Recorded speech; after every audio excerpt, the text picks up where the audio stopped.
বানাচ্ছি দারুণ tasty chicken শিখ মালাই কাবাব।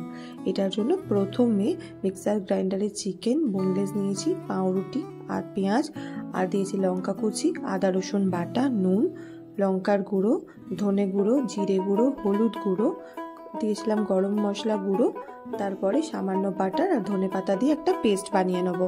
এরপর হাতে তেল মেখে নিয়ে যেভাবে শিখ কাবাব হয় সেইভাবে প্রত্যেকটা রেডি করে নিয়ে একটা প্যানে তেল বসিয়ে দিয়ে ভালো করে গোল্ডেন ব্রাউন হওয়া পর্যন্ত সবকটা কাবাব ভেজে নেব। তারপরে একটা জালের মধ্যে কাবাবগুলোকে রেখে আগুনের মধ্যে ভালো করে এপিট ওপিট সেঁকে নেব। এরপরে একটা বাটিতে নিয়েছি ফ্রেশ ক্রিম, দুধ, জল ঝরানো টক দই, মেয়োনিজ, দিয়েছিলাম লঙ্কা আর ধনে পাতার পেস্ট, আর দিয়েছিলাম চাট মশলা। সবকিছু একসাথে ভালো করে ফেটিয়ে কাবাবগুলোর ওপর দিয়ে একবার ভালো করে ফুটিয়ে নেব। তারপরে মেল্টেড বাটার দিয়ে পরিবেশন করব।